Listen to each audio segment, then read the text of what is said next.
ہے فرماتے ہیں کہ نعمتیں بانٹتا جس سمت وہ ذیشان گیا، نعمتیں بانٹتا جس سمت وہ ذیشان گیا، ساتھ ہی منشی رحمت کا قلمدان گیا۔ اس کا تو حدیث کی روح سے جو ترجمہ ہے وہ تو صحابہ اکرام علیہ رضوان جو لکھا کرتے تھے، حضور علیہ السلام جس وقت بیان کرتے تھے تو وہ صحابہ کرام جب لکھا کرتے تھے تو ہمارے لیے وہ حدیث یا روایت بن جاتی تھی۔ ایک وہ بھی راوی ہیں کہ جن کا نام جبریل ہے، جب حضور علیہ السلام کے قلب اطہر پہ یکے بعد دیگر جو 23 سال لگا، جتنا عرصہ لگا، قرآن پاک کا نزول ہوتا رہا، یعنی ایک صرف یک بارگی میں نہیں، یعنی کہ دن لمحات گھنٹوں میں جو اتنا عرصہ لگا، حضور علیہ السلام کے قلب اطہر پہ جو اللہ رب العزت نے قرآن پاک نازل کیا، اس وقت جبریل علیہ السلام ایک وحی لے کر حضور نبی کریم صلی اللہ تعالی علیہ وسلم کی بارگاہ اقدس میں حاضر ہو کر یہ سینڈ کیا کرتے تھے۔ تو بخاری شریف کی سیکنڈ جو حدیث ہے، اس حدیث شریف کے اندر بھی وحی کا ذکر ہے۔ وحی کا ذکر اس طرح ہے کہ میں اس کا خلاصہ صرف بیان کرنا چاہتا ہوں کہ جس وقت حضور علیہ السلام پہ وحی ہوا کرتی تھی، جب جبریل علیہ السلام وحی لے کر آیا کرتے تھے، جب حضور علیہ السلام کی بارگاہ اقدس میں حاضر ہوا کرتے تھے، تو راوی کہتے ہیں کہ اس وقت حضور علیہ السلام یہ فرماتے ہیں کہ مجھے ایک گھنٹی کی آواز آیا کرتی تھی، بڑی شدید سخت قسم کی۔ ریگستان میں چلے جائیں، وہاں پہ جو اونٹ ہیں ان کے لیے گھنٹی بجائی جاتی تھی، اس سے بھی زیادہ شدید تر ایک گھنٹی وہاں پہ بجتی تھی جب وہی نازل ہوا کرتی تھی۔ تو حضور علیہ السلام کا چہرہ مبارک تبدیل ہو جایا کرتا تھا، اتنی جب وہی آتی تھی تو اتنی نورانیت ہوتی تھی، اتنی دہشت ہوتی تھی۔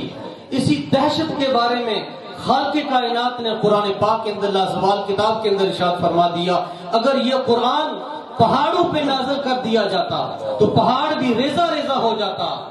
یہ قلب مصطفیٰ ہے، حضور علیہ السلام کا قلب ہے، نزل علی محمد، حضور علیہ السلام کے قلب اطہر پہ قرآن نازل کر دیا، اور حضور علیہ السلام کے وسیلہ جلیلہ سے آج بچے بچے کے سینے میں حضور کے توسل سے قرآن محفوظ ہے۔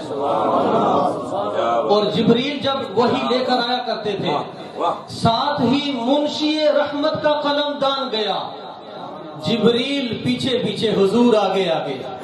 حضور مکے میں صورت مکی بن گئی، جبریل مدینے میں وہ صورت مدنی بن گئی، یعنی مکی اور مدنی صورتیں قرآن پاک کے اندر موجود ہیں۔ یہ ساری جتنی صورتیں ہیں، کچھ مکی ہیں کچھ مدنی ہیں۔ پتہ چلا حضور آگے آگے، جبریل پیچھے پیچھے۔ کبھی کبھار ایسا بھی ہوا، اللہ رب العزت نے جبریل سے پوچھا، اے جبریل بتا میرا محبوب فرش پہ کیا کر رہا ہے؟ جبریل نے دیکھا حضور علیہ السلام مزمل کی چادر اوڑھ کے پہنے بیٹھے ہوئے ہیں، فرش پہ بیٹھے ہیں، اللہ رب العزت سے کوئی بات چھپی ہوئی نہیں ہے۔ یہ میں اپنے عالم تصور میں جا کر اس کی تشریح کر رہا ہوں اور علماء کرام کی موجودگی میں۔ اللہ نے پوچھا جبریل بتا میرا محبوب کیا کر رہا تھا؟ جبریل نے کہا فرش پہ بیٹھ کر کمبل اوڑھ کے بیٹھا ہے۔ اللہ نے رب العزت نے فرمایا جبریل جا میرے محبوب کی بارگاہ میں کہہ دی، یا ایھا المزمل، اے مزمل کی چادر اوڑھنے والے نبی، یا ایھا المدثر، اے مدثر کی چادر اوڑھنے والے نبی۔ اس سے کیا پتا چلا؟ جبریل پیچھے پیچھے، حضور آگے آگے۔ جب حضور مکے میں، وہ جبریل مکے کی صورتیں لے کر اللہ کی بارگاہ سے لے کر رب مصطفیٰ کریم علیہ السلام کی بارگاہ میں آیا کرتے تھے، اسی ادا کو رب کی بارگاہ میں پہنچاتے تھے۔ رب فرماتا تھا اب میرا محبوب کیا کر رہا ہے؟ جبریل کہتا ہے اب تیرا محبوب فرش پہ بیٹھ کر صحابہ اکرام کے سامنے تیرے تذکرے کر رہا ہے۔ تو اس وقت اللہ رب العزت فرماتا ہے اے جبریل جا یہ میرے محبوب سے کہہ دے وَرَفَعْنَا لَكَ ذِكْرَكَ، میں نے تیرے ذکر کو تیرے لیے بلند کر دیا ہے۔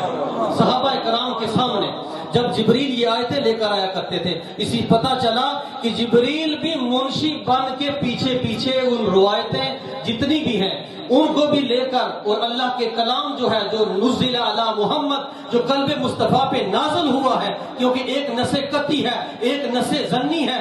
نس قطعی قرآن کو کہتے ہیں۔ جب نس قطعی نازل ہوا کرتی تھی، جبریل کبھی کبھار حضور علیہ السلام کو دیکھ کر رب کی بارگاہ میں حاضر ہوا کرتے تھے۔ رب خود فرماتا تھا، کیونکہ قرآن پاک اس سے پہلے جب عرش فرش لوح محفوظ بھی نہیں، اس وقت کوئی شے بھی نہیں تھی، اس سے پہلے بھی قرآن موجود تھا۔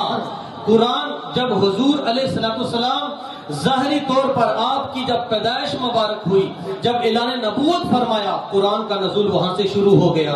قرآن پہلے محفوظ تھا۔ یہ اللہ رب العزت بتانا چاہتا تھا کہ سارا کلام جو ہے یہ میرے مصطفیٰ کی اداؤں کا نام ہے۔ میرے اور آپ کے مصطفیٰ، اللہ کے محبوب علیہ السلام کی اداؤں کا نام قرآن ہے۔ جب حضور چلتے تھے قرآن بنتا تھا، حضور گفتگو کرتے تھے قرآن بنتا تھا۔